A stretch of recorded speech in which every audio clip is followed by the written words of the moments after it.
Didn't meet anyone's. She just stood there, scanning the corral.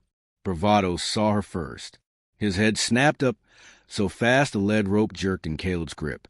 Ears forward, neck arched, his whole body coiling under the skin. Caleb frowned, tightened his hold. "Easy," he murmured. The stallion's nostrils flared. A sound built in his chest. A deep, rolling snort that had no place in this calm morning. Then he reared. It wasn't the half-hearted lift of a horse showing off. This was full, vertical muscle, front hooves slicing the air. Caleb staggered back, yanking on the rope, trying to keep the weight from coming down on him. Bravado came down hard, pawing, tossing his head like he'd been stung. The buyer cursed, jumping clear of the rail. The man from the truck stepped in front of the girl, arm out, but she shifted to the side, looking past him. Her eyes locked on Bravado's, and she didn't blink. She didn't step back. If anything, she moved forward, slow, deliberate, as if the storm of muscle and hose in front of her wasn't dangerous at all. Something in the stallion froze mid-motion. The pawing stopped. His head lowered a fraction, ears still pitched forward, eyes fixed on her like nothing else existed. The rope in Caleb's hands went slack. Nobody moved. The buyer muttered something about liability and backed away. The man from the truck caught the girl's arm and pulled her back a step, breaking whatever had been strung between her and the horse. Bravado's head jerked once, a restless ripple moving through him. But he stayed grounded. Caleb's heart was thudding so hard he could feel it in his jaw. He led Bravado toward the barn, each step weighted with the effort of control. The stallion's skin was slick with sweat, dark patches spreading along his shoulders and flanks as if he'd just finished a mile run. Inside the barn, Caleb latched the stall and leaned against the door, catching his breath. That wasn't fear. He knew fear in a horse. It was wild, scattershot, unthinking. This had been something else. Recognition, maybe, or challenge. But it had been instant, and it had been aimed straight at that girl. He stepped back outside. The truck was pulling away, the buyer's car already gone. The gravel drive lay empty, dammed with the imprint of fresh tires. Caleb stood for a long moment in the cooling air, the barn quiet behind him except for Bravado's steady breathing. He replayed the moment in his mind. The flash in the stallion's eyes, the girl's unflinching stare, the silence that had wrapped around him like a drawn bow. He'd worked with Bravado long enough to know every habit, every twitch of muscle. The horse didn't give anything for free, and he didn't react without cause. But that morning, with that girl, all the rules had been broken. Caleb headed back inside to check the latch one more time. The stallion's head was turned toward the door, ears angled as if still listening for something beyond the walls. Caleb rested a hand on the rail, watching the animal's eyes, bright, alert, restless. He told himself it was nothing. Horses reacted to scents, to strange movements, to things men couldn't see. This would pass. By tomorrow, Bravado would be himself again. But even as he said it in his head, Caleb knew it wasn't true. This wasn't going to pass. Something had shifted, and he had no idea what it meant. The morning after, Caleb took Bravado out early, hoping the familiar rhythm would settle whatever had rattled him. The stallion's gait was smooth, obedient, but his ears kept flicking toward the road, as if listening for footsteps that weren't there. Caleb pretended not to notice. He kept his hand steady on the reins, forcing the ride into a measured loop along the fence line. At the feed store in town, he lingered longer than usual, trading small talk for scraps of information.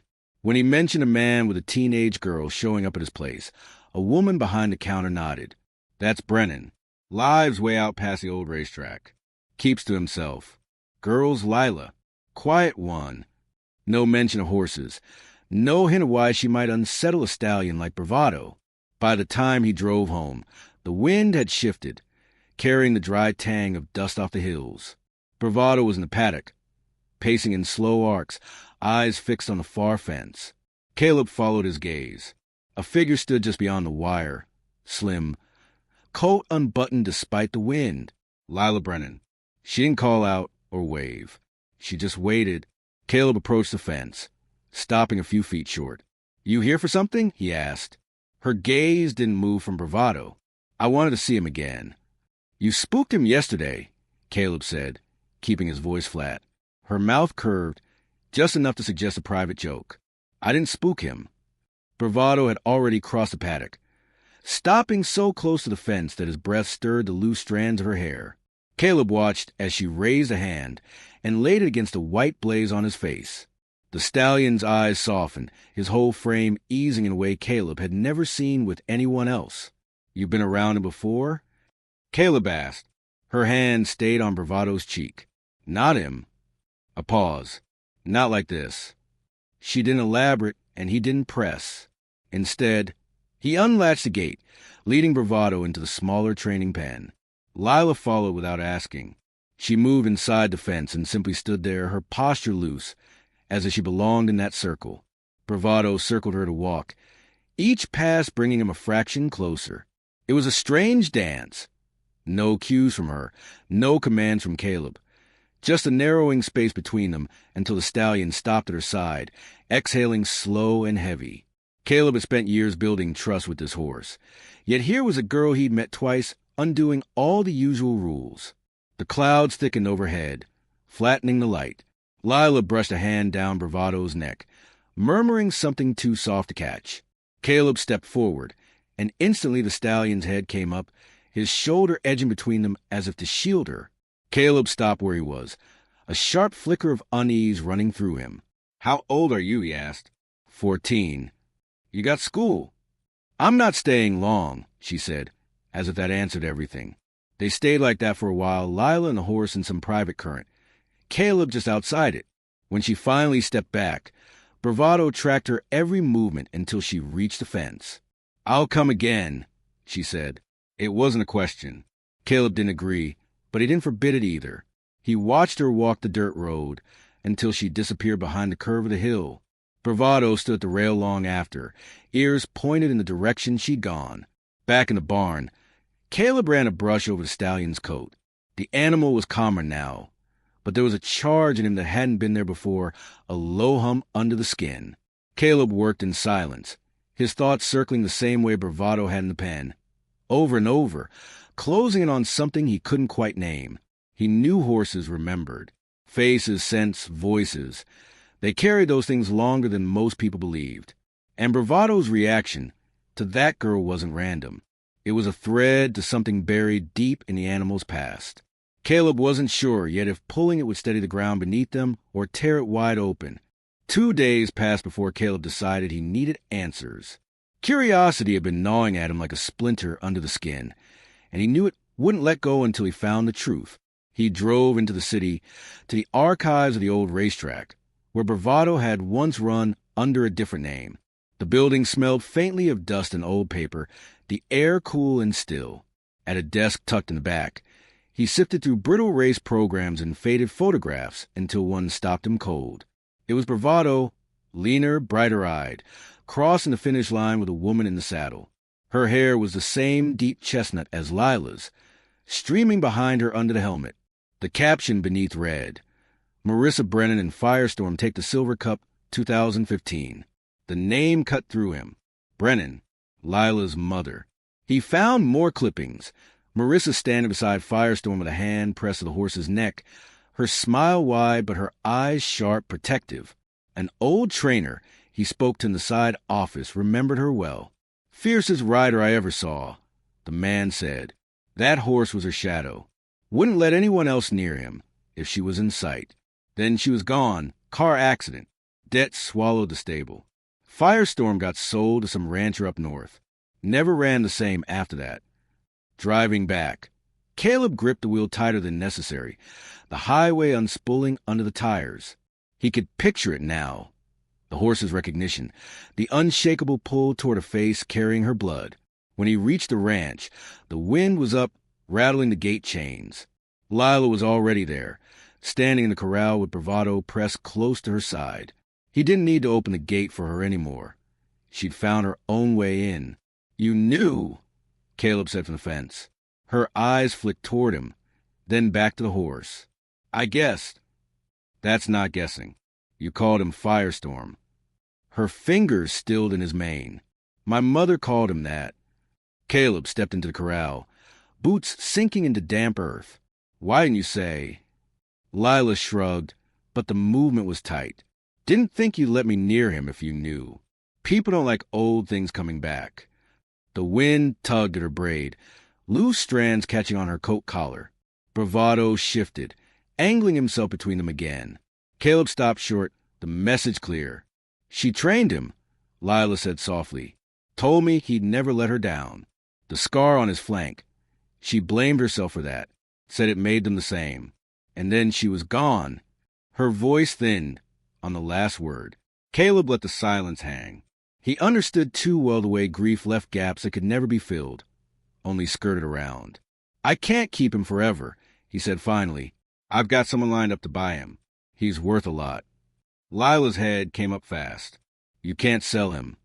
I might have to. He'll break, she said, not raising her voice, but making the words heavy enough to land hard. And you know it. He did know it. But the ranch's debts were stacked high, and bravado was the only thing worth enough to tip the balance. Still, the thought of selling him now, pulling him away from the one person who could quiet whatever storm lived in him, sat wrong in his gut. That evening, Caleb stopped at the feed store. Brennan was there, leaning against the counter. The man's eyes narrowed the moment Caleb stepped in. Your girl's been spending time at my place, Caleb said, keeping his tone even. You keep her away from your horse, Brennan snapped. That's not your business. It became my business the second she walked into my corral.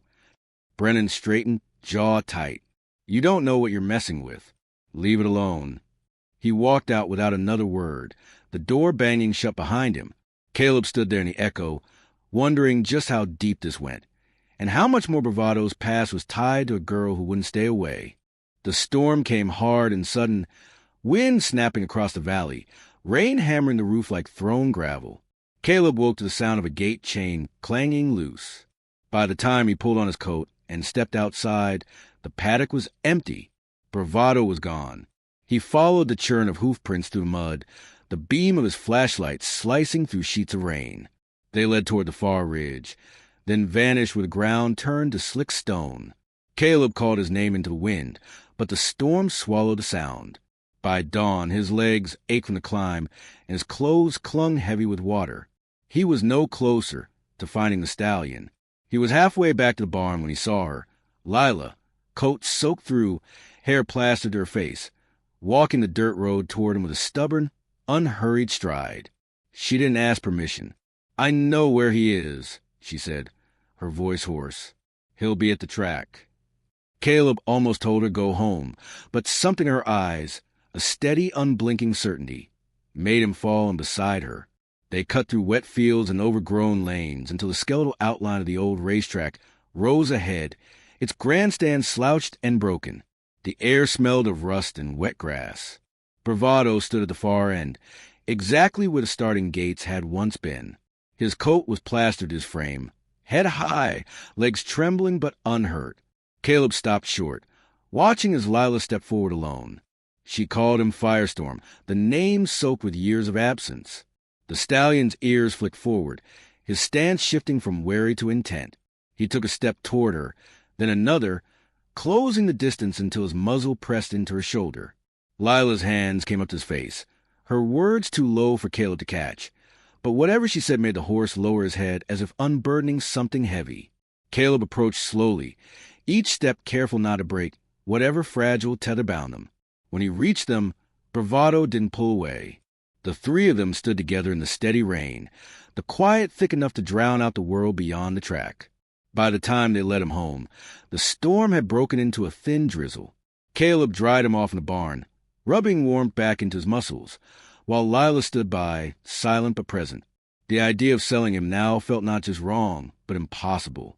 The horse had found what he'd been looking for, and Caleb knew he had no right to take it away. When the buyer called later that afternoon, Caleb told him the deal was off. He's not for sale, was all he said before hanging up. The relief in his chest was immediate, though it came with the weight of knowing the debt still waited. Brennan showed up 2 days later, his expression hard, but when Caleb explained that Lila was welcome to come work with Bravado, earn her time there, something in the man's stance shifted. Not trust, but a small, reluctant concession. He left without argument. On the first clear morning after the storm, Lila rode Bravado bareback around the paddock. The stallion moved with an ease Caleb hadn't seen in years, each step measured but light, ears tilting to catch her voice. She sat straight-backed, her hands resting on his mane, a faint smile at the corner of her mouth. Caleb leaned on the fence, watching. The air was cool, edged with the smell of damp earth, and sunlight caught in the droplets, still clinging to the grass. He thought about the first day she'd appeared, how everything in him had tensed at the sight of Bravado's sudden, wild reaction. Now he understood. The horse hadn't lost control out of fear. He'd recognized something, someone he thought was gone forever. And maybe, Caleb realized, that was true for him too.